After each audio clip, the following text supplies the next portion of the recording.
कहानी शुरू होती है एक स्ट्रेस्ड आउट ड्रैगन से जो स्पिरिट ऑफ हीलिंग के बारे में सोचकर मेल्टडाउन के बीच में है। ये गॉडेस इंसानों की दुनिया में अपने जॉ ड्रॉपिंग लुक्स और गॉड टियर पावर्स के लिए मशहूर है। ड्रैगन को लगता है कि इतनी पावरफुल देवी कल्टस नाम के उसके पेट को इजीली ठीक कर देगी। वो फुल ड्रामा मोड में चांटिंग शुरू करता है, ओ स्पिरिट ऑफ हीलिंग, जो क्रिएशन की हर तकलीफ का इलाज कर सकती है। टाइम के ग्रेट मास्टर तुम्हें बुला रहा है, प्रकट हो। फिर वो बोलता है, अगर तुम अपनी पावर मुझे दे दो तो मैं तुम्हें एक ऐसी चीज दूंगा जो तुम्हारे लायक होगी। तभी हवा में से एक रैंडम लड़का जमीन पर गिरता है, बिल्कुल ड्रैगन के सामने। दोनों एक दूसरे को घूरते हैं, पूरी तरह कंफ्यूज्ड और शॉक्ड। ड्रैगन लड़के को स्क्विंट करके देखता है, सोचते हुए कि क्या यही वो स्पिरिट ऑफ हीलिंग है।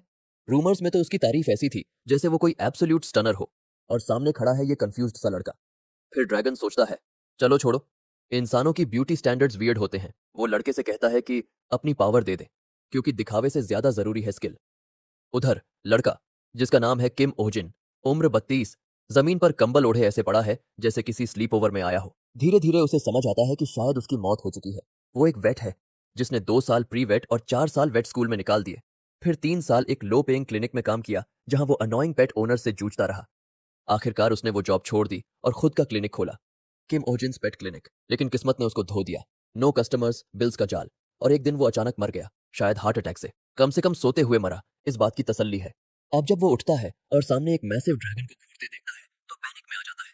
उसे लगता है कि वो हेल में आ गया है और ये ड्रैगन या तो सेटन का कजन है या कोई बोर्ड रिसेप्शनिस्ट। जब वो पूछता है कि अब क्या होगा, ड्रैगन कामली बोलता है, मेरे पेट को ठीक करो। किम का दिमाग घूम जाता है। इवन इन हेल उसे काम करना पड़ रहा है। वो सोचता है कि पेट शायद कोई लो टियर ड्रैगन होगा या फिर कोई मॉन्स्टर जो ब्रेकफास्ट में आग खाता है। लेकिन प्लॉट ट्विस्ट, एक छोटा सा बैट बाहर आता है, अ लिटरल फ्रूट बैट। ड्रैगन उसे वैसे पकड़ता है जैसे कोई प्राउड डैड स्कूल के टैलेंट शो में अपने बच्चे को दिखाता है। किम गौर से देखता है, बैट का हाल बेहाल है, इतना स्किनी और लाइफलेस जैसे कोई सूखा हुआ किशमिश। किम के वेट इंस्टिंक्ट्स ऑन हो जाते हैं और वो क्वेश्चंस पूछने लगता है, बैट क्या खाता है, उसकी रूटीन क्या है। ड्रैगन पूरी कोशिश करता है कि वो टोटल नूब ना लगे और बताता है कि वो पिछले एक हफ्ते से कैल्टस को पाल रहा है और उनके वर्ल्ड में आजकल बैट्स पालना बहुत ट्रेंडी हो गया है। किम की आईब्राउ ट्विच होती है, वो अपनी इनर रेज छिपा लेता है। उसे पता है कि उसने उस टाइप के दूसरे सबसे खराब पेट ओनर से पाला पड़ा है, जो सिर्फ ट्रेंड के पीछे जानवर अडॉप्ट करते हैं। जब किम पूछता है कि बैट को क्या खिलाता है तो ड्रैगन प्राउडली बताता है कि वो उसे अलग अलग जानवरों का ब्लड दे रहा है, लेकिन बैट कुछ खा ही नहीं रहा। अब उसे पता चल जाता है ये ड्रैगन उसी 5वें वर्स्ट टाइप के पेट ओनर की कैटेगरी में आता है, जो अपने पेट के बारे में गूगल तक नहीं करते। जब किम एम्बैरेसमेंट से जूझ रहा होता है, ड्रैगन पूछता है कि कुछ गलत है क्या।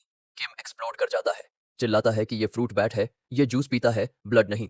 ड्रैगन हकलाते हुए कहता है, सारे ड्रैगन्स तो अपने बैट्स को ब्लड ही पिलाते हैं।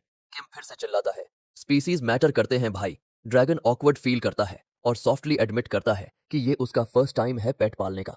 किम उसे जोरदार लेक्चर देता है, बिल्कुल वैसे जैसे किसी बच्चे को एबीसी सिखा रहा हो। ड्रैगन चुपचाप सुनता है, रियलाइज करता है कि शायद ये इंसान सच में स्पिरिट ऑफ हीलिंग है, न कि किसी मैजिकल पावर से, बल्कि अपने नॉलेज और एटीट्यूड से। वो कैल्टस को ध्यान से उठाता है और वादा करता है कि अब से उसे सही फ्रूट खिलाएगा। ये देखकर किम थोड़ा शांत हो जाता है, सोचता है कि शायद ये बड़ा क्रीचर पूरी तरह होपलेस नहीं है। ड्रैगन एक प्राउड स्माइल के साथ किम से कहता है, जैसा वादा किया था, अब मैं तुम्हें कोई भी एक चीज दे सकता हूं जो तुम्हारा दिल चाहे। किम बिना एक सेकंड गंवाए चिल्लाता है, अगले जन्म में मुझे दुनिया का सबसे अमीर आदमी बनाना, जैसे पैसों की बारिश होती रहे। ड्रैगन थोड़ा कंफ्यूज्ड हो जाता है, सोचता है कि क्या ये कोई डीप स्पिरिचुअल बात है स्पिरिट रेल्म की, या बस किम की नींद खुलने वाली बकवास। बिना ज्यादा सोच विचार किए वो सेफ गेम खेलने का फैसला करता है। ड्रैगन अपनी हाथ आगे बढ़ाता है और किम को एक मैजिकल आर्टिफैक्ट दिखाता है, एक चमकता हुआ डिवाइन पावर वाला फैंसी नेकलेस। किम एक एक्साइटेड बच्चे की तरह हाथ बढ़ाता है जैसे किसी ने उसकी सामने कैंडी रख दी हो। जैसे ही वो इसे पकड़ता है, ड्रैगन समझाता है कि ये शाइनी चीज उसे कुछ भी क्रिएट करने की ताकत दे सकती है, बस एक कंडीशन है, अगर किम के अंदर कभी इविल वाइब्स आ गईं तो ये काम नहीं करेगा। Classic no evil allowed clause. Kim का दिमाग अभी तक इस आरपीजी स्टाइल पागलपन को प्रोसेस ही कर रहा होता है कि ड्रैगन बड़े ही पोलाइट तरीके से उसे थैंक करता है और कैजुअली गुड बाय बोल देता है, लेकिन उसी पल सीन पूरा वाइल्ड हो जाता है। किम धीरे धीरे गायब होने लगता है, जैसे उसे फेट ने थेनोस स्नैप मार दिया हो। वो पैनिक में चिल्लाता है कि उसकी एक्चुअल विश तो ये थी कि उसे बस वापस जिंदा कर दो, लेकिन बहुत देर हो चुकी होती है। उसके वर्ड्स उसी के साथ वैनिश हो जाते हैं। ड्रैगन, जो अब चिल मोड में बैठा है, किम की बात का एक शब्द भी नहीं सुन पाता। वो तो बस एक ग्लिच्ड एनपीसी की तरह फेड हो जाता है। किम जोर से किसी जमीन पर गिरता है, कंप्लीटली अननोन जगह पर। वो फेस फर्स्ट लेटा होता है, जैसे किसी ने अभी अभी रियल लाइफ रेज क्विट कर दी हो। जैसे ही उसका दिमाग रिबूट होता है, फ्रस्ट्रेशन की एक लहर उसे घेर लेती है। Ultimate once in a lifetime genie style wish miss कर दी उसने। सोचता है कि क्या क्या विश कर सकता था, सुपर स्ट्रेंथ, अनंत पैसा, या कम से कम एक ऐसी पिज्जा टावर जो कभी खत्म ना हो। काश उसने फास्ट विश करने की प्रैक्टिस की होती। अब बस उसके पास ये शाइनी नेकलेस है और जीरो क्लू कि इसका यूज कैसे करना है। वो उस आर्टिफैक्ट को घूरता है जो चमकते हुए ऐसे बिहेव कर रहा है जैसे अभी अभी किसी नूब को ट्यूटोरियल में स्कैम किया हो। तभी एक रैंडम बंदा उसके चेहरे के पास से गुजरते हुए चिल्लाता है, ओ भाई, पूरी सड़क पे मत पसर जा। किम रियलिटी में वापस आता है, उठता है और अपने कपड़ों से मिट्टी झाड़ता है। वो चारों तरफ देखता है। यहाँ एक्चुअल ह्यूमंस हैं, ना कोई मॉन्स्टर ना कोई ड्रैगन, बस नॉर्मल लोग नॉर्मल चीजें करते हुए। इससे पहले कि वो कुछ और सोच पाए, कोई पीछे से उसके कंधे में टक्कर मार देता है। दर्द सीधा उसके नर्व्स में शूट करता है। रियल पेन, कोई ड्रीम वाला झोल नहीं। तभी उसे समझ आता है, ये जगह असली है। शायद वो रीइंकारनेट हो गया है, एकदम इसेकाई स्टाइल। अचानक एक लड़की एक फ्रूट स्टॉल से उसे आवाज देती है और पूछती है, एप्पल्स लोगे? किम थोड़ा कंफ्यूज्ड और डेज्ड है, लेकिन उसकी तरफ बढ़ता है। वो फिर से चारों तरफ देखता है और पूछता है, ये जगह है क्या? लड़की उसके अजीब से कपड़ों को गौर से देखती है और समझ जाती है कि ये कोई दूर देश का ट्रैवलर होगा, शायद इतना दूर कि लॉन्ड्री मशीन से फाइट हार कर आया हो। वो बताती है कि ये जगह है बेलमोर रीजन, बैरन डॉयल के डोमेन के साउथ में। क्यूरियस होकर पूछती है, तुम कहाँ से हो? किम अपना सिर खुजलाता है और ऑकवर्डली जवाब देता है, बहुत दूर से, मतलब मैप से भी बाहर टाइप दूर। तभी अचानक मार्केट में केओस मच जाता है। स्टॉल्स हिलने लगते हैं, एप्पल्स हवा में उड़ने लगते हैं और लोग पागलों की तरह भागने लगते हैं। किम की आंखें फैल जाती हैं। सामने एक जायंट रैबिट बीच सड़क पर बैठा आराम से कैरेट्स मंच कर रहा है, जैसे बफे के वीआईपी गेस्ट हो। जैसे ही वो बनी आता है, पूरा मार्केट पैनिक में आ जाता है। किम नूब मोड में पूछता है, क्या यहाँ मॉन्स्टर्स खुलेआम घूमते हैं? लड़की झट से करेक्ट करती है, ये मॉन्स्टर नहीं है, ये लॉर्ड बेलमोर का पेट है। फिर वो चिल्लाती है, भाग लो जब तक टाइम है, और खुद दौड़ जाती है। किम वहीं कंफ्यूज खड़ा रह जाता है और पीछे से चिल्लाता है, सीरियसली वो एक रैबिट है? तभी उसकी नजर एक यंग लड़की पर पड़ती है जो जमीन पर बैठकर रो रही होती है। वो बनी उसके पास आता है और मुंह खोलता है जैसे अभी उसको चबाने वाला हो। किम शॉक में आ जाता है। ये कौन सी दुनिया है जहां रैबिट्स ह्यूमंस को खा जाते हैं? वो बिना सोचे दौड़ पड़ता है और उस लड़की को उठाकर वहां से खींच लेता है, एक सस्ते सुपर हीरो की तरह। दोनों जमीन पर गिरते हैं और एक पल के लिए किम को लगता है, डैम, मैं तो हीरो बन गया। लेकिन वो मोमेंट ज्यादा देर नहीं टिकता। वो ऊपर देखता है, वही जायंट रैबिट अब उनकी तरफ दौड़ता आ रहा है जैसे उसने डिजर्ट देख लिया हो।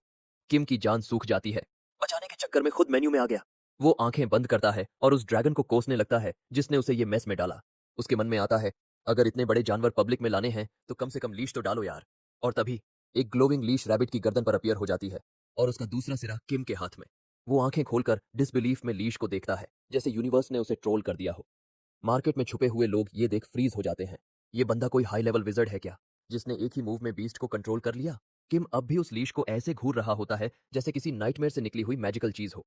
इससे पहले कि वो कुछ और प्रोसेस कर पाए, एक आदमी फैंसी कोट में उसके पास दौड़ता हुआ आता है, चिल्लाते हुए। ये कोई और नहीं, खुद लॉर्ड बेलमोर होता है, जो ऐसे रेज में आता है जैसे किसी ने उसका लंच चुरा लिया हो। वो अपने वर्कर्स को डांटता है, तीन बड़े लोग एक रैबिट को भी संभाल नहीं सकते। वर्कर्स सिर झुकाए खड़े रहते हैं, अपनी लाइफ चॉइसेस पर डाउट करते हुए। जैसे ही लॉर्ड बेलमोर एलिजाबेथ के गले में वो ग्लोविंग लीश देखता है, वो रुक जाता है। उसकी आंखें लीश को फॉलो करती हैं और पहुंचती हैं किम के हाथ तक, और बस उसके कानों से ऑलमोस्ट स्टीम निकल जाती है। वो गुस्से में किम के पास आता है और चिल्लाता है, तुम मेरे प्यारे एलिजाबेथ के साथ। लेकिन किम पूरे टाइम एकदम कूल बना रहता है। वो पोलाइटली माफी मांगता है और कहता है कि उसके पास कोई ऑप्शन नहीं था, क्योंकि एलिजाबेथ तो उस छोटी बच्ची को लिटरली रैबिट चाउ बना ही डालती। कोई तो था जिसे स्टेप अप करना था। लेकिन लॉर्ड बेलमोर को यह बात जरा भी हजम नहीं होती। वो गुस्से में हफ एंड पफ करता है और दावा करता है कि उसकी एलिजाबेथ कभी इतना डेंजरस कुछ कर ही नहीं सकती। ये बात किम की पेशेंस को चीर जाती है। उसकी आंख हल्की सी ट्विच करती है। उसे सामने खड़ा दिखता है उसका चौथा सबसे नापसंद टाइप का पेट ओनर। वो लोग जो सोचते हैं उनका प्यारा सा जानवर तो कोई हेवनली फरिश्ता है। अब किम का टोन फायरी हो जाता है। वो सीधा लॉर्ड से पूछता है, आपको पता भी है रैबिट के बाइट में कितनी ताकत होती है? लॉर्ड बेलमोर थोड़ा पीछे हटता है। वो नर्वस सा पूछता है, तुम ऐसे चिल्ला क्यों रहे हो जैसे किसी ने तुम्हारी पूरी ब्लड लाइन को इंसल्ट कर दिया हो? इधर क्राउड इस पूरे सीन का मजा ले रहा होता है कि आखिरकार कोई तो है जिसने लॉर्ड बेलमोर को उसकी ही लैंग्वेज में जवाब दिया। अब भी गुस्से में एलिजाबेथ के फ्लॉपी ईयर्स की ओर इशारा करता है और अनाउंस करता है कि एलिजाबेथ जैसे लॉप ईयर्ड रैबिट्स तो इतनी सॉफ्ट और काल्म होती हैं कि लेजी संडे वाले आलू की तरह पड़ी रहती हैं। वो कहता है कि भले ही कुछ पेट रैबिट्स वॉक पसंद करते हों, लेकिन कोई भी रैबिट खुद चलकर एक क्राउडेड मार्केट में नहीं आएगी जहां लोग चिल्ला रहे हों और फल हवा में उड़ रहे हों। मार्केट क्राउड उसकी बात पर सिर हिलाते हैं, जबकि लॉर्ड बेलमोर का चेहरा ऐसा लगता है जैसे उसे लाइव रोस्ट कर दिया गया हो। किम फिर कैजुअली पूछता है, क्या आपकी एलिजाबेथ कभी अपने ही बाल नोचती है या वियर्ड बिहेवियर दिखाती है? लॉर्ड बेलमोर मानता है कि हाँ, एलिजाबेथ हाल ही में बहुत ज्यादा अपने बाल खींच रही है। किम एक डिसअपॉइंटेड वेट की तरह सिर हिलाता है और बताता है कि जब रैबिट स्ट्रेस में होते हैं तो ऐसा करते हैं। तो एलिजाबेथ बीमार पड़ सकती है या उसकी लाइफ उतनी ही शॉर्ट हो जाएगी जितनी सस्ते हेयरकट की कीमत। ये सुनकर लॉर्ड बेलमोर डरते हुए पूछता है, क्या एलिजाबेथ सच में मर सकती है? किम पूरे टाइम चिल रहता है। उसकी नजर तेज है और आवाज सीधी, अगर घर में भूतनी रैबिट नहीं चाहिए तो ये वॉक पे ले जाने वाला ड्रामा बंद करो। लॉर्ड बेलमोर फिर भी जस्टिफाई करता है, लेकिन मेरी एलिजाबेथ की हेल्थ फिट कैसे रहेगी? किम बिना झिझके कहता है, घर पे भी एक्सरसाइज हो सकती है, कोई बड़ी बात नहीं है। वो कैजुअली बोलता है, मुझे पता है आप एलिजाबेथ से बहुत प्यार करते हो, शायद अपनी टैक्स फाइल्स से भी ज्यादा, लेकिन रैबिट्स डेलिकेट होते हैं। एक छोटी सी गलती और पूरी इमोशनल ब्रेकडाउन हो जाती है। फिर साफ साफ कहता है कि प्यार करना अच्छी बात है, लेकिन वो ऑटो केयर के साथ नहीं आता। इन छोटे फरबॉल्स को एक्चुअल अटेंशन और समझदारी चाहिए होती है। लॉर्ड बेलमोर थोड़ा शॉक्ड होता है, फिर धीरे धीरे सिर हिलाता है और मानता है कि किम एकदम सही बोल रहा है। उसके अंदाज में सेंस और सैस दोनों है। वो ये भी मानता है कि किम को सच में रैबिट्स की समझ है और वो उनकी केयर को सीरियसली लेता है। किम थोड़ा ऑकवर्ड फील करता है और डिनाई करता है, लेकिन लॉर्ड बेलमोर अब तो जैसे बनी ब्रो वाइब में घुस चुका होता है। वो शेयर करता है कि लोग अक्सर उसका मजाक उड़ाते हैं, कहते हैं रैबिट पालना तो किसी नोबल लेडी की हॉबी है, लेकिन आज पहली बार किसी ने उसे समझा। फिर वो पूछता है, क्या तुम एनिमल केयर में काम करते हो? किम सिर खुजाते हुए कैजुअली बोलता है, हाँ। लॉर्ड बेलमोर तुरंत क्लैप करता है और अपने सर्वेंट को आवाज देता है, सारा सामान लाओ। सर्वेंट ऐसे आता है जैसे कोई रॉयल ट्रेजर लेकर आया हो। वो एक बड़ा सा पाउच देता है और पोलाइटली बोलता है, सर, ये एलिजाबेथ का ध्यान रखने के बदले में है, कृपया इसे एक्सेप्ट करें। लॉर्ड फिर एलिजाबेथ को प्यार से एक बार सॉफ्टली कहता है, चलो घर चलते हैं। किम वहीं खड़ा रह जाता है, पूरी तरह स्टन्ड, जैसे किसी ने उसका दिमाग अनप्लग कर दिया हो। वो उस कॉइन पाउच को देखता है और रियलाइज करता है कि ये जगह जितनी वियर्ड है उतनी ही रिवॉर्डिंग भी। तभी भीड़ उसके चारों ओर इकट्ठा हो जाती है। लोग उसकी पीठ थपथपाते हैं, चीयर करते हैं और बोलते हैं, थैंक गॉड किसी ने तो लॉर्ड बिलमोर को रियलिटी चेक दिया। फ्रूट वेंडर भी आकर कहती है, मेरे एप्पल्स अब हवा में नहीं उड़ेंगे। वो किम को डिस्काउंट ऑफर करती है, लेकिन किम थोड़ा शर्माते हुए बोलता है, मैं अभी तो आया हूँ, लिटरली ब्रोक हूँ। वो हंसती है और उस कॉइन पाउच की ओर इशारा करती है, भाई तुझ पे लॉर्ड बेलमोर का लूट है। किम पाउच खोलता है, वो पूरी तरह सोने के सिक्कों से भरा हुआ है। वो एक कॉइन को मूवी वाले पायरेट स्टाइल में काटता है और वेंडर हंसकर कहती है, डोंट वरी, ये रियल है, चॉकलेट वाला नकली माल नहीं। एक्साइटमेंट से किम का सीना फूला नहीं समाता। उसका दिमाग टर्बो मोड में चला जाता है। अगर ये गोल्ड वापस ले गया तो क्लिनिक अपग्रेड, बनी मर्च एम्पायर और शायद वर्ल्ड डोमिनेशन भी। उसकी आंखों में चमक आ जाती है और वो धीरे से बड़बड़ाता है, ये तो बिटकॉइन से भी बेटर निकला। फिर वो एक वाइल्ड ग्रिन के साथ डिसीजन लेता है, अब यहाँ एक और वेट क्लिनिक खोलूंगा और अपने पुराने सारे कर्ज ऐसे मिटा दूंगा जैसे कोई टोटल बॉस करता है। कुछ देर बाद किम एक आधे रॉयल आधे बोरिंग से ऑफिशियल रूम में एक कुर्सी पर आराम से बैठा होता है। वो कैजुअली उन थोड़े घबराए हुए लोगों को थैंक करता है जो इंटरव्यू के लिए आए हैं। सब लोग ऐसे दिखते हैं जैसे उन्हें किसी पॉप क्विज में डाल दिया गया हो, जिसके लिए उन्होंने बिल्कुल भी पढ़ाई नहीं की। थोड़े ऑकवर्ड, थोड़े एंग्शियस। किम थोड़ा आगे झुककर उन्हें बताता है कि वो एक बेहद जरूरी काम के लिए किसी को सिलेक्ट करना चाहता है। फिर वो ड्रामा बॉम्ब गिराता है, जो होने वाला है वो बेसिकली लाइफ और डेथ सिचुएशन है, कम से कम जॉब सीकर्स के लिए। किम अपने नए एनिमल क्लिनिक के लिए स्टाफ हायर करने आया है। इससे कुछ वक्त पहले लॉर्ड बेलमोर ने उसे साइड में ले जाकर पूछा था कि क्या वो इस टाउन में परमानेंटली रहने का सोच रहा है। और फिर बिना टाइम वेस्ट किए लॉर्ड बेलमोर ने एक सेंटा साइज्ड ऑफर निकाल दिया, घर, सोना और शायद कुछ जमीन भी, जैसे किसी रॉयल वेलकम किट का हिस्सा हो। लॉर्ड बेलमोर के make your self at home starter pack की वजह से किम का क्रिटर केयर क्लिनिक का सेकंड ब्रांच इतनी स्मूथली शुरू होता है जैसे गर्म टोस्ट पर बटर फैलाना। क्लिनिक सेट करते वक्त किम के दिल में एक अलग ही वार्मथ आती है। उसे रियलाइज होता है कि सही लोगों से सही कनेक्शंस कितनी बड़ी चीज बदल सकते हैं। एक पल के लिए वो चुपचाप मन ही मन विस्पर करता है, आई लव यू, शायद लॉर्ड बेलमोर के लिए, या शायद उन सोने के सिक्कों के लिए। जैसे ही लॉर्ड बेलमोर को पता चलता है कि किम यहीं स्थिर होने वाला है, वो एकदम वीआईपी मोड में चला जाता है और पर्सनली किम के लिए एक स्टोर तैयार करवाता है जो लिटरली हर पॉसिबल रैबिट केयर आइटम से भरा होता है। किम जब वहां सामान ऑर्गेनाइज करता है, जब उसे बनी ग्रूमिंग टूल्स, क्लिपर्स, ब्रशेस और एक फुल ऑन बनी स्पा किट भी दिखाई देती है, लेकिन सब कुछ फ्री है। शेल्फ्स पर डस्टिंग करते हुए थोड़ा प्रिटेंड प्रोडक्टिव सा बनकर किम का दिमाग भटकने लगता है। क्लिनिक तो चल रहा है, पैसे भी आ रहे हैं, लेकिन फिर भी कुछ है जो उसे अंदर ही अंदर परेशान कर रहा है। ये दुनिया अभी भी उसके लिए एक बड़ा सा मिस्ट्री है, खासकर वो ड्रैगन वाला पार्ट। उसे लगने लगता है कि शायद उस बड़े लिजर्ड को ढूंढना ही की है अपने असली वर्ल्ड में लौटने का। उसी सोच में डूबकर किम एक जॉब पोस्टिंग लगाता है, टीम बनी में शामिल होने के लिए जरूरी स्किल्स और क्वालिटीज के साथ। ज्यादा देर नहीं लगती और इंटरव्यूज की लाइन लग जाती है, जिसे अनऑफिशियली वो नाम देता है किम कॉन्ग एनालिसिस। अब वो एक लो बजट सीईओ की तरह बैठा है और कैंडिडेट्स एक एक करके खुद को इंट्रोड्यूस कर रहे हैं। सबसे पहले आता है थॉमस, एक बड़े खानदान का दूसरा बेटा। वो खुद को पोलाइट, स्ट्रॉन्ग और वेल ट्रेन्ड बताता है, लेकिन किम को वो किसी सॉगी सैंडविच जैसा लगता है, डल और अनइंटरेस्टिंग। नेक्स्ट आता है फिलिप, जो कहता है कि उसका परिवार थॉमस के घराने की जनरेशन से सेवा करता आया है। वो बचपन से एनिमल्स और नाइफ हैंडलिंग की बात करता है। किम की आईब्राउज सीलिंग तक पहुंच जाती है। ये इंटरव्यू है या सीरियल किलर का ऑडिशन? वो नोट करता है, मुझे पुलिस को फोन करना पड़ सकता है। फिर आता है तीसरा कैंडिडेट, जिसकी एंट्री ही इतनी इंटेंस होती है कि किम सोचने लगता है कि कहीं इसने थॉमस को जोर से सांस लेने पर ही काट तो नहीं डाला। उसका पूरा वाइब ऐसा लगता है जैसे कोई वांटेड पोस्टर से बाहर निकला हो। लेकिन किम खुद को समझाता है, डोंट जज a book by it's horror movie cover. वो पोलाइटली पूछता है कि वो यहाँ क्यों आया है और क्या उसे नर्वसनेस हो रही है, लेकिन वो बंदा सीधा फुल ड्रामा मोड में फ्लिप हो जाता है। उसकी आंखें चौड़ी, आवाज दीवारें हिला रही, और वो चिल्लाता है कि वो किम को ढूंढते ढूंढते थक चुका है। जैसे कोई डेस्परेट एनिमे विलन, वो लिटरली गिड़गिड़ाता है कि उसे आने दो, शूट करने दो। किम पूरा कंफ्यूज हो जाता है और उसी पल डिसाइड करता है कि अब से सिर्फ लुक्स देखकर जज करना एकदम वैलिड है। वो आदमी धीरे धीरे किम की ओर बढ़ता है और बार बार मैजिक मैजिक बड़बड़ाता जा रहा है, जैसे कोई स्टक ऑडियो लूप। किम की कोल्ड स्वेट छूट जाती है। उसे लगने लगता है कि अब उसका आखिरी समय आ गया है। तभी चौथी कैंडिडेट पास ही बैठी होती है, जैसे कोई बोरिंग टीवी शो देख रही हो। वो कैजुअली पूछती है, एक्सक्यूज मी, मेरा टर्न कब आएगा? किम डिसबिलीफ में पूछता है, तुम इतनी चिल कैसे हो सकती हो जबकि मैं अभी किसी स्पेल में तब्दील होने वाला हूँ? और इससे पहले कि किम कुछ प्रोसेस कर पाए, वो उठती है और उस पागल बंदे को एक झन्नाटेदार थप्पड़ देती है, ऐसा कि वो सीधा ड्रीम लैंड चला जाता है। रूम में साइलेंस लौट आता है और साथ में किम की जान भी। लड़की खुद को इंट्रोड्यूस करती है, Selina, travelling animal expert, skilled in first aid और शायद सेल्फ डिफेंस में भी गोल्ड मेडलिस्ट। किम उसे ऐसे देखता है जैसे उसने जैकपॉट मार लिया हो। बिना किसी डाउट के वो सेलिना को ऑन द स्पॉट हायर कर लेता है, जैसे वो कोई टैलेंट शो जज हो। दोनों हैंडशेक करते हैं और किम उसे ऑफिशियल टेक्निकल स्पेशलिस्ट की पोस्ट पर वेलकम करता है। अगले दिन किम अपने नए क्लिनिक में बैठा धूप सेंक रहा होता है। अंदर से बिल्कुल उस कार्टून के हीरो जैसा फील कर रहा होता है जो लड़ाई में जीत कर आया हो और शायद दुनिया की सबसे बढ़िया एम्प्लॉय भी ढूंढ ली हो। लेकिन तभी उसे रियलाइज होता है, सेलिना अभी तक आई ही नहीं। वो बैठकर सोचता है कि शायद उसने थोड़ा जल्दी डिसीजन ले लिया और एक फ्रेश जॉब पोस्टिंग लगाने की जगह तलाशने लगता है। उसी पल दरवाजे पर नॉक होता है। किम सोचता है, चलो ये रही हमारी फैशनेबली लेट एम्प्लॉई। किम दरवाजा बड़े ही अच्छे मूड में एक चौड़े सी स्माइल के साथ खोलता है, पूरी तरह तैयार अपनी स्टाफ मेंबर को ग्रीट करने के लिए। वो कैजुअली पूछता है, लंच ठीक से किया? लेकिन सामने जो खड़ा होता है वो सेलिना नहीं होती, बल्कि एक यंग लड़का होता है, बाल बिखरे हुए, पूरी जस्ट वोक अप एनर्जी के साथ। वो हल्का हंसते हुए कहता है कि उसने अभी तक खाना नहीं खाया और फिर सोचते हुए बोलता है, शायद पहले कुछ खा लेना चाहिए था। किम पूरी तरह कंफ्यूज्ड हो जाता है और पूछता है, तू है कौन भाई? लेकिन डोर स्लैम करने या गुस्सा दिखाने के बजाय वो खुद को कंट्रोल करता है और कूल बनने का फैसला करता है। वो उस अनजान लड़के को अंदर बुलाता है, बैठने के लिए कहता है और पूछता है, पानी या चाय? लड़का चाय चुनता है और जैसे ही किम चाय बनाने जाता है उसे अंदर से एक हल्की सी खुशी महसूस होती है। शायद ये उसके क्लिनिक का पहला कस्टमर है। किम के दिमाग में तुरंत होप की एक नई किरण चल उठती है। वो खुद को याद दिलाता है कि पहली क्लिनिक क्यों फेल हुई थी। कैसे पुराने क्लाइंट्स छोटी छोटी चीजों पर कंप्लेन करते थे, जैसे पेट के दांत साफ करने को बोलो तो मुंह बना लेते थे। और तब किम का पेशेंस लेवल एक स्क्विरल पर एस्प्रेसो जैसा था, सीधा सार्केज्म में जवाब देता था और उसी एटीट्यूड की वजह से उसे एक स्टार रिव्यूज की कब्रगाह मिल गई थी।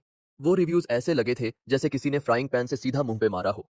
अब वो थोड़ा मेच्योर और स्मार्ट हो चुका है और कसम खाता है कि इस बार खुद को कूल रखेगा और पूरी प्रोफेशनलिज्म के साथ सर्विस देगा। अब वो लड़के से पूछता है कि उसने कौन सा पेट लाया है। लड़का प्राउडली अपनी जेब से एक छोटा सा लाल क्रीचर निकालता है और बताता है कि उसका नाम है पोजक, उसका प्यारा सा लिजर्ड। किम उस छोटे से जानवर को गौर से देखता है और चैन की सांस लेता है। चलो ये कोई पागलपन फैलाने वाला मॉन्स्टर नहीं है जैसे पिछली बार का वो साइको रैबिट था।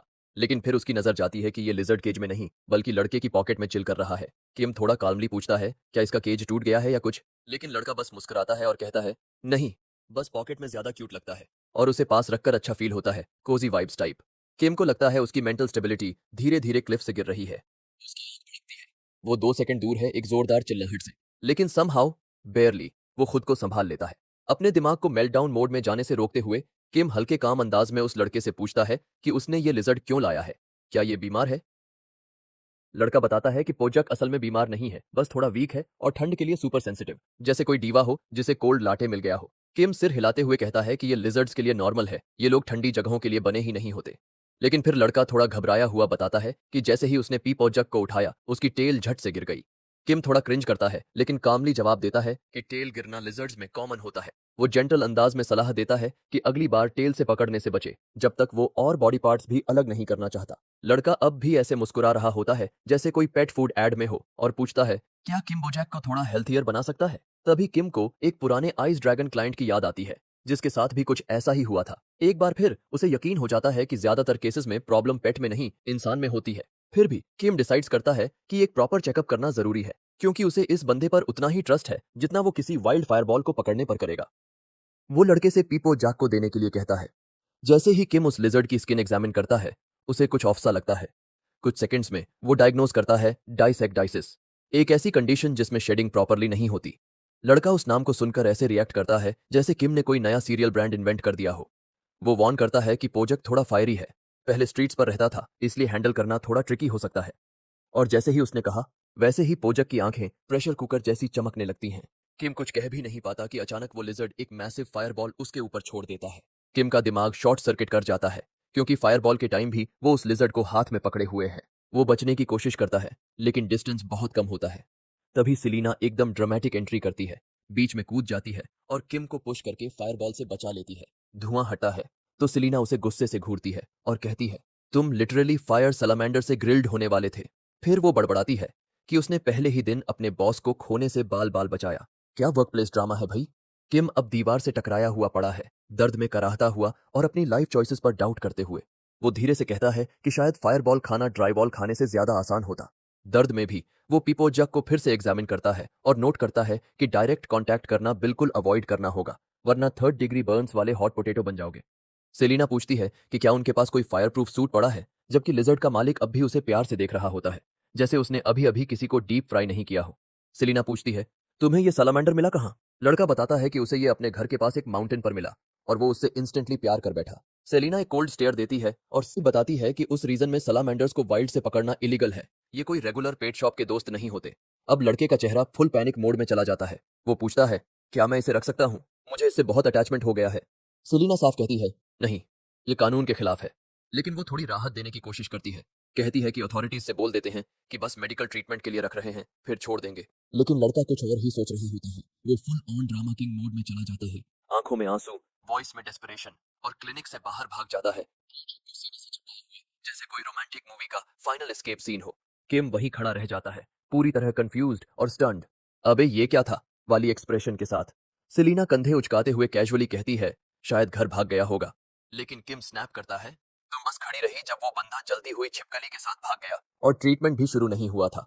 सेलिना तुरंत सीरियस हो जाती है, पैनिक में सिर हिलाती है और कहती है कि वो अभी उसे पकड़ने जा रही है। अब सवाल हवा में लटक रहा है, क्या किम अपना पहला ट्रीटमेंट पूरा कर पाएगा? इधर शहर में जिंदगी थोड़ी आसान और हल्की लगने लगी है। आखिर विशाल खरगोश अब हर जगह उछल कूद नहीं मचा रहा, जैसे पूरा शहर उसी का हो। एक फलवाली मुस्कुरा के कहती है, अब तो सब कुछ शांत लग रहा है, बस वो फ्लफी बॉल बैरन के साथ मस्ती करता रहे, दुकानों को डिमोलिशन जोन ना बनाए। लेकिन जैसे ही चीजें थोड़ी नॉर्मल लगने लगती हैं, एक पागलपन भरा सीन सब कुछ बदल देता है। एक नौजवान लड़का गली में वैसे दौड़ रहा है जैसे किसी एक्शन फिल्म में हो, और उसके पीछे पीछे सेलिना और किम पूरी जान लगाकर उसे पकड़ने की कोशिश कर रहे हैं। लड़का डर के मारे कांप रहा है, जैसे कोई कीमती खजाना पकड़ा हो। उसकी बाहों में पोज्जक है और वो किसी भी कीमत पर उसे छोड़ना नहीं चाहता। किम तो बस जैसे किसी एग्जॉस्टेड गेम कैरेक्टर की तरह दौड़ रहा है, हांफते हुए चिल्लाता है, रुक जा यार, सुन ले। फलवाली ये तमाशा देखती है और धीरे से बुदबुदाती है, भाई ये जो भी सर्कस चल रहा है, मुझे इससे कोई लेना देना नहीं है। लड़का रोते हुए आगे भागता जाता है। सोचता है दुनिया क्यों उसकी और पोज्जक की जोड़ी तोड़ना चाहती है। आंखों में आंसू लिए वो पोज्जक से वादा करता है, कोई हमें अलग नहीं कर सकता। ये दो अजीब से लोग भी नहीं जो ऐसे पीछे पड़े हैं जैसे मैंने किसी ड्रैगन से कैंडी चुरा ली हो। किम अब पूरी तरह गुस्से और थकावट में चिल्लाता है, सुन, वो सिर्फ गर्म नहीं हो रहा, वो लिटरली ब्लास्ट करने वाला है। आखिरकार किम लड़खड़ाता हुआ एक दीवार से टिक जाता है, जैसे कोई गेम में हार के बाद पॉज पर आ गया हो, और गहरे गहरे सांस लेने लगता है। सेलिना भी उसके पास आती है, बिल्कुल भी नहीं हाँफ रही, और कटाक्ष करते हुए कहती है, तू अगली बार दौड़ने से पहले जिम तो ज्वाइन कर ही ले। लेकिन फिर उसकी आवाज अचानक गंभीर हो जाती है। वो पूछती है, तुझे पक्का है कि पोजक ने अभी तक अपनी स्किन शेड नहीं की है? किम अभी भी दम साधे हुए जवाब देता है, नहीं, उसकी स्किन तो अभी भी वैसे ही चिपकी है जैसे कोई बैडली लेयर्ड लजन्या हो, और वो उतारनी बहुत जरूरी है। सेलिना का मूड एकदम टेंस हो जाता है। वो कहती है, तो हम बड़ी मुसीबत में हैं। किम हैरानी से पूछता है, सिर्फ लिजर्ड की स्किन से इतना पैनिक क्यों? सेलिना समझाती है, अगर सलामांडर ठीक से शेड ना कर पाए तो उसके अंदर की हीट ऐसे बिल्ड होती है जैसे किसी सोडा कैन को झटके दे रहे हों, और जब वो हीट मैक्स लेवल पे पहुंचती है तो वो सिर्फ क्रैंकी नहीं होता, वो लिटरली एक्सप्लोड कर जाता है, जैसे किसी समर फेस्टिवल का फायर क्रैकर। इधर लड़का अब भी पोज्जाक को बरीटो की तरह सीने से चिपकाए भाग रहा है, चेहरे पर डर और कंफ्यूजन दोनों। पीछे से सेलिना चिल्लाकर सब एक्सप्लेन कर रही है। किम अब रियलाइजिंग मोड में आ चुका है। उसकी आंखों में लिखा है, हम तो गए, अगर वो फटा तो सिर्फ इसका ओनर नहीं जलेगा, पूरा मोहल्ला टोस्ट बन जाएगा।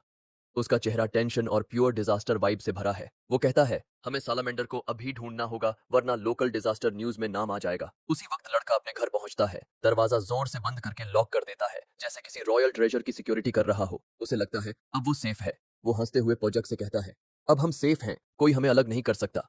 फिर उसका ड्रामेटिक मोड ऑन हो जाता है। वो सोचता है कि इस मोमेंट के लिए तो गाना बनता है। वो कागज ढूंढने लगता है कुछ लेजेंडरी लिरिक्स लिखने के लिए, और उसी बीच पोजक अचानक एस्प्रेसो पी चुके स्क्विरल जैसा बिहेव करने लगता है। उसका शरीर ऐसे ग्लो करता है जैसे कोई टूटा माइक्रोवेव हो। लेकिन लड़का तो अभी भी अपने गाने में इतना खोया हुआ है कि उसे कुछ दिख ही नहीं रहा। वो फुल वॉल्यूम में इटर्नल लव वाला गाना गा रहा है, जैसे कोई ड्रामेटिक टैलेंट शो जीतना हो। और फिर बूम, उसकी आंखों से इतनी आग निकलती है कि दूसरे कोने से मार्शमेलो रोस्ट हो जाए। लड़का अब भी क्लूलेस हंसते हुए पूछता है, डिनर में क्या खाओगे पोजक? लेकिन जवाब मिलने से पहले ही एक फायरी एक्सप्लोजन सीधा उसी की ओर आता है। वो हवा में रैगडॉल बन के उड़ता है और जमीन पर धड़ाम से गिरता है। जब उसे होश आता है, कमरा लिटरल वॉल्केनो बन चुका होता है। वो घबराकर पोजाक की तरफ देखता है और चिल्लाता है। वो धीरे धीरे उस ब्लेजिंग सैलामेंडर के पास जाता है, कांपते हुए पूछता है, लेकिन पोजक का तो फ्यूज उड़ चुका है। वो फिर से एक और फायरबॉल फेंकता है। लड़का आंखें फाड़ के देखता है। नहीं, तू ऐसा नहीं कर सकता, हम तो ब्रोज हैं, प्रैक्टिकली ब्लड ब्रदर्स। तभी किम दरवाजा तोड़ता है, एक एक्शन हीरो की तरह अंदर घुसता है और बिना डरे पीपोजाक को अपने हाथों से पकड़ लेता है, जैसे कोई फायरी स्पगेटी मॉन्स्टर से रेसलिंग कर रहा हो। किम चिल्लाता है, सेलिना, क्या इसका मतलब ये पूरी तरह से क्रेजी फायर मोड में चला गया है? सेलिना गंभीर चेहरा बनाकर सिर हिलाती है। हाँ, और अगर हमने इसे जल्दी शांत नहीं किया तो हम लिटरली टोस्ट बन जाएंगे। फ्लेम्स और हीट बढ़ती जाती है और फिर अभी भी पोजाक को थामे हुए मन ही मन विश करता है, काश इस लड़के के पास फायर एक्सटिंग्विशर होता। तभी उसके गले में लटक रहा ड्रैगन पेंडेंट नियॉन लाइट की तरह ग्लो करता है और पुफ, एक फायर एक्सटिंग्विशर सामने प्रकट हो जाता है, जैसे किसी विशफुल थिंकिंग का रिवॉर्ड हो। किम पूरी तरह चौंक कर भी समय नहीं गंवाता। वो एक्सटिंग्विशर उठाता है और फ्रॉस्टी जस्टिस के साथ पोजक पर ब्लास्ट करता है। कुछ पफ के बाद पोजक सिकुड़कर एक छोटा सफेद स्क्विशी क्रीचर बन जाता है, कंफ्यूज्ड मार्शमैलो जैसा। अब ना गुस्सा ना आग। किम एक्सटिंग्विशर को देखता है और बुदबुदाता है, ये ड्रैगन पेंडेंट ही असली एमवीपी निकला। इसी दौरान घर के अंदर की आग धीरे धीरे शांत होने लगती है। सेलिना उस लड़के के पास जाती है और धीरे से पूछती है, तू अब भी सांस ले रहा है या फिर टोस्ट बन चुका है? लड़का अभी भी शॉक में है, बस इतना बड़बड़ाता है, रैम्पेज, जैसे कोई नई बैंड का नाम हो। धुएं के साथ साथ उसके दिमाग से भी धुंध हटती है और उसे अचानक याद आता है कि पोजाक इसीलिए पागल हो गया था क्योंकि उसने उसे स्किन शेड करने नहीं दी थी। वो गहरी सांस लेकर मानता है कि यह सारा केओस अवॉइड किया जा सकता था अगर उसने थोड़ा ध्यान दिया होता, लेकिन फिर भी एक चमकती मुस्कान के साथ कहता है कि अब उसे समझ आ गया है और वो वादा करता है कि अब से वो पीपोजक का और अच्छे से ख्याल रखेगा। किम उस लड़के को ऐसे मुस्कुराते देखता है जैसे कोई कार्टून कैरेक्टर बिना कॉन्टेक्स्ट के खुश हो रहा हो। एक पल के लिए किम जेन्युइनली कंफ्यूज हो जाता है, ये बंदा इतना सिंपल कैसे हो सकता है? अब गुस्से और कंफ्यूजन से भरा किम पूछता है, बस इतना बड़ा फायरवर्क वाला डिजास्टर हुआ और तेरे पास कहने को बस इतना है? लड़का खड़ा रहता है, पूरा लॉस्ट। मुझे अभी भी सलामांडर से प्यार है और घर तो दोबारा बना लेंगे ना? किम का पेशेंस अब लिटरल खतरे में है। वो ऑलमोस्ट चिल्ला देता है, अगर आग चलती रहती तो अब तक हम पड़ोसी की बैल्कनी पे मार्शमैलो रोस्ट कर रहे होते। लड़का पसीने पसीने हो चुका है और कहता है कि इसी वजह से उसने इमोशनल वाव लिया कि अब से वो पीपोजाक का पूरा ध्यान रखेगा। यही तो जरूरी था, राइट? किम इतनी जोर से फेस पाल्म करता है जैसे रिग्रेट की पूरी एनसाइक्लोपीडिया उसके माथे से टकरा गई हो। वो लंबी सांस लेकर थकावट से भर जाता है, जैसे 10 सेकंड में 10 साल बूढ़ा हो गया हो। फिर वो शांत होकर उसे समझाने लगता है। सेलिना बीच में सॉफ्टली बोलती है, वाइल्ड एनिमल्स ऐसे कैजुअली नहीं पाले जाते, उनका अपना हैबिटेट होता है, अपनी वाइल्ड एनर्जी। सिर्फ क्यूट लगने पर किसी एनिमल को घर ले आना और ये सोचना कि प्यार ही काफी है, एक्चुअल केयर नहीं होता, ये तो पेट्स का बैड टिंडर है। किम फिर सबसे जरूरी सवाल पूछता है, अगर फिर से कुछ ऐसा हुआ तो क्या तू सच में पीपोजक को कंट्रोल कर पाएगा? लड़का नीचे देखता है, गिल्ट में डूबा हुआ, जैसे किसी नॉटी डॉग ने पूरा सोफा चबाकर फेंक दिया हो, और धीरे से कहता है, नहीं, मैं नहीं कर पाऊंगा। किम सिर हिलाता है, थोड़ा पिटी और थोड़ा टफ लव के साथ बोलता है, सिर्फ हग्स और पॉजिटिविटी से फ्लेम थ्रोवर पालना पॉसिबल नहीं है। चारों ओर एक हैवी साइलेंस फैल जाती है। कुछ देर बाद किम और सेलिना पोजक को वापस जंगल ले जाते हैं, वहीं जहां उसका असली घर है। जैसे ही वो उसे छोड़ते हैं, किम नोटिस करता है कि पोजक की नई स्किन एकदम फ्रेश और ग्लोइंग है, जैसे किसी ड्रैगन ने expensive skin care routine follow किया हो। सेलिना भी अग्री करती है, वो तो लिटरल प्रॉम नाइट वाली लिजर्ड लग रही है। तभी पोजक अपनी फाइनल फॉर्म रिवील करता है। अब वो और बड़ा और पावरफुल दिख रहा है, जैसे कोई के पॉप स्टार ग्रैंड कमबैक कर रहा हो। किम ऐसे देखता है जैसे किसी फ्रिज ने बैकफ्लिप मार दिया हो, वंडरिंग कि इतनी मैसिव बॉडी पहले उस छोटी सी पुरानी स्किन में कैसे फिट थी। सेलिना मुस्कुराकर कहती है, दैट्स नेचर्स वियर्ड फ्लेक्स। लड़का नम आंखों से देखता है और उसे रियलाइज होता है कि अब पीपो जग को उसकी जरूरत नहीं है। वो बड़ा हो चुका है, मैच्योर हो चुका है और अब वापस नेचर की गोद में जा रहा है। आंसुओं के बीच लड़का सॉफ्टली कहता है, मैं उसे जाने दे रहा हूं क्योंकि मैं उससे सच्चा प्यार करता हूं। फिर फुल ऑन अगली क्राइंग शुरू हो जाती है। वो पी पोचक से कहता है कि अच्छे से खाना, आराम से सोना और कभी कभी उसे याद कर लेना, जैसे कोई पुरानी प्लेलिस्ट। वो डेली खाना लाने का वादा करता है, लेकिन किम बीच में पेरेंटिंग कोच की तरह बोलता है कि ऐसा करने से उसकी नेचुरल इंस्टिंक्ट्स खराब हो जाएंगी। जैसे ही लड़का और भी ज्यादा रोता है, पोजाक जंगल की तरफ दौड़ जाता है, जैसे उसे किसी लिजर्ड कॉलेज के लिए देर हो रही हो। लड़का धीरे से कहता है, मैं हमेशा तेरे साथ हूँ, और सोप ओपरा लेवल रोना चालू हो जाता है। सेलिना उसे कंफर्ट देने की कोशिश करती है और कहती है, सलामांडर्स को ओनर का कॉन्सेप्ट समझ ही नहीं आता। फिर कैक्टस जैसी इमोशनल स्टाइल में जोड़ती है, शायद उसके लिए तू बस फूड गाय था। ये सुनकर लड़का ऐसे टूटता है जैसे किसी ने उसे रियलिटी से जोर का थप्पड़ मार दिया हो। वो पूछता है, यही था तेरा कंफर्ट जोन एडवाइस? वो तीनों जंगल में बैठ जाते हैं। लड़का अब भी ऐसे रो रहा है जैसे उसका नोबेल प्राइज छीना गया हो। किम मजाक में माहौल हल्का करने की कोशिश करता है, शायद भी बोचक ने तुझे जैनिटर भी समझा होगा। तभी अचानक पिपोजक एक चट्टान पर मैजेस्टिक तरीके से प्रकट होता है। वो एक मैसिव फायरबॉल चार्ज करता है और फिर बूम, आसमान में फायरवर्क्स छूटते हैं, जैसे नेचर खुद पार्टी मोड में आ गया हो। किम और सेलिना ऑ में रह जाते हैं और लड़का अपने फायरी दोस्त की आखिरी गुड बाय गिफ्ट देखकर इमोशनल हो जाता है। वो मुस्कुराता है और कहता है, इट्स ब्यूटिफुल, पोजक इज ट्रूली अमेजिंग। और उसी पल तीनों चुपचाप अग्री कर लेते हैं। फायर क्लिनिक का पहला पेशेंट एक ब्लीजिंग सक्सेस बन चुका है। पोजाक की इस सक्सेसफुल हीलिंग के बाद किम पूरे शहर में एक हीरो बन जाता है। खबर फैलती है कि जिस विजर्ड ने लॉर्ड बेलमोर के रैबिट को हराया था, उसने अब एक रेजिंग सलामैंडर को भी हील कर दिया है। इस ड्रामेटिक रिकवरी की वजह से किम रातों रात लोकल लेजेंड बन जाता है। उसके सम्मान में एक म्यूजिकल परफॉर्मेंस होती है जहां बार्ड्स बीस्ट हीलिंग विजर्ड की हीरोइक टेल्स गाते हैं। कुछ दिन बाद किम के एनिमल क्लिनिक के बाहर भीड़ इकट्ठा हो जाती है, जैसे क्लिनिक ने लोगों से उधार लिया हो। लोग जोर जोर से दरवाजा पीटते हैं और चिल्ला रहे होते हैं, कोई तो खोलो। हर कोई अब मिरेकल वेट से ट्रीटमेंट चाहता है। क्लिनिक के अंदर किम एक थके बरीटो की तरह बैठा है, सर पकड़े हुए, जैसे स्ट्रेस और क्लाइंट ड्रामा का माउंटेन उस पर गिर पड़ा हो। सेलिना पास खड़ी है। लग रहा है जैसे वो एक कॉफी की दूरी पर है रेजिग्नेशन देने से। वो आधे मजाक में कहती है, अगर एक और फायरबॉल पेशेंट आया तो मैं क्विट कर दूंगी। मरीजों की लंबी लाइन थमने का नाम ही नहीं ले रही थी। किम का एनर्जी लेवल धीरे धीरे ड्रेन होने लगा और नॉन स्टॉप हसल ने उसे पूरा थका दिया था। अब तो अपॉइंटमेंट्स के दौरान भी उसके चेहरे पर थकान इतनी ज्यादा दिखती थी कि वो डरावना लगने लगा था बिना किसी कोशिश के। जबरदस्ती एक फीकी सी मुस्कान के साथ वो पोलाइटली क्लाइंट से कहता है कि अगले हफ्ते फॉलोअप के लिए आ जाना। लेकिन अंदर ही अंदर वो सोच रहा होता है कि तब तक शायद थकावट से उसकी आत्मा ही शरीर छोड़ दे। सेलिना हंसती है और मजाक में कहती है, जब तक सांस चल रही है तब तक जितना पैसा कमा सकता है कमा ले। किम थके हुए अंदाज में मुस्कुराता है और जवाब देता है, जिंदा रहना भी तो एक डिसेंट प्लान है। फिर वो सेलिना को इशारा करता है कि अगला पेशेंट बुला लो। क्लिनिक खुले हुए 2 महीने हो चुके थे, लेकिन भीड़ अभी भी वैसी ही बनी हुई थी।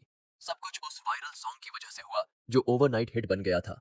और ये सब किम के लिए खुद एक बड़ा सरप्राइज था। शुरुआत के दिन जितने भी रफ थे, अब क्लिनिक की कमाई इतनी सॉलिड हो चुकी थी कि किम और सेलिना दोनों के थके चेहरों पर असली मुस्कान लौट आई थी। इसी बीच एक नया चेहरा क्लिनिक में दाखिल होता है और पोलाइटली पूछता है, क्लिनिक अभी खुला है क्या? किम, जो अंदर से तो जॉम्बी जैसा फील कर रहा होता है, एक स्माइल के साथ उसे वेलकम करता है और कहता है, वेलकम टू फाइनेंशियल हीलिंग, और उसे अंदर आने का इशारा करता है। इन कुछ हफ्तों में किम को एक चीज महसूस होती है, इस दुनिया में भी जानवर पालने का तरीका कुछ कुछ वैसा ही है जैसा उसके पुराने घर में था। बाहर लोग अपने पेट्स की हेल्थ के बारे में ऐसे डिस्कस कर रहे होते हैं जैसे वो किसी कैफे में ट्रेंडिंग गॉसिप हो। लोग अपने कैट्स और डॉग्स से जो प्यार जताते हैं वो किम को इतना फेमिलियर लगता है कि थोड़ा कंफर्टिंग भी लगने लगता है। मगर एक छोटा ट्विस्ट ये है, यहाँ की स्पीसीज थोड़ी अलग है और वही सटल डिफरेंसेस किम की थकावट को और बढ़ा देती है। किम, जो अब एक टूटी हुई डॉल की तरह कुर्सी पर बिखरा पड़ा होता है, सेलिना कैजुअली बताती है, बस एक ही पेशेंट बचा है। सुनकर उसके अंदर हल्की सी उम्मीद की किरण जागती है। वो उत्सुक होकर पूछता है, अगला एनिमल कौन है? सेलिना जवाब देती है, शमोन है, एक हंटिंग डॉग ब्रीड जो आजकल फैशन ट्रेंड वालों में बहुत पॉपुलर हो गई है। जानवरों को फैशन एक्सेसरी बनाने वाले लोगों को सीधा चांद पर भेज देना चाहिए। सेलिना थोड़ा सीरियस होकर वॉर्न करती है, शेमन्स दिखने में क्यूट हो सकते हैं, लेकिन वो असली बीस्ट्स हैं। अपने मालिकों के साथ तो प्यारे रहते हैं, पर स्ट्रेंजर्स पर बिल्कुल बजर्क मोड में चले जाते हैं। उनके क्लॉज और टीथ इतने शार्प होते हैं कि जंगली सुअर तक को चीर सकते हैं। इतनी वार्निंग सुनने के बावजूद किम एक पोलाइट चेहरा बनाकर अगले विजिटर को वेलकम करता है। जैसे ही केज खुलता है, उसमें से एक छोटा बर्फ जैसा सफेद पपी बाहर निकलता है। पूरे शरीर में कंपकंपी, ऐसा लग रहा था जैसे कोई डरा हुआ चिकन हो। बिल्कुल भी वैसे नहीं जैसा किम ने सोचा था। सेलिना बिल्कुल स्ट्रेट फेस के साथ कैजुअली बोलती है, अरे हाँ, बताना भूल गई, ये डॉग बस 3 महीने का है। ओनर थोड़े घबराए हुए बताते हैं कि पपी कल से लंगड़ा रहा है। किम का दिमाग उस छोटे से फरबॉल के अंदर पैर ढूंढने में ही शॉर्ट सर्किट कर जाता है। किम एग्जामिनेशन शुरू करता है। सोचता है, इतने छोटे प्यब के जॉइंट्स तो एकदम परफेक्ट होने चाहिए। जल्दी ही उसे रीजन मिल जाता है। पंजे के अंदर एक छोटा सा कांटा गहरा ढंसा हुआ था। किम धीरे से कांटा निकालता है और पपी हल्की सी सिसकारी के साथ दर्द जताता है। किम ओनर को अश्योरेंस देता है, डोंट वरी, ये सीरियस नहीं है, पप बिल्कुल ठीक हो जाएगा।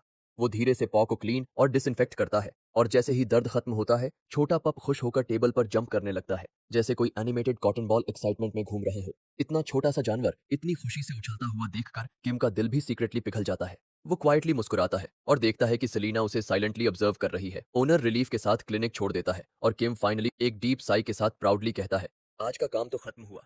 सेलिना उसे डेस्क पर फैलते हुए देखती है और टीजिंग टोन में कहती है, आज तो तू अनयूजुअली चीयरफुल लग रहा है। तू ये स्माइल इसलिए कर रहा है क्योंकि वो पपी बहुत क्यूट था।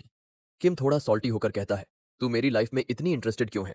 सेलिना पूरे ठंडे अंदाज में जवाब देती है, बस अच्छा लगता है तुझे किसी रीजन से मुस्कुराते देखना जो सिर्फ पैसे से जुड़ा ना हो।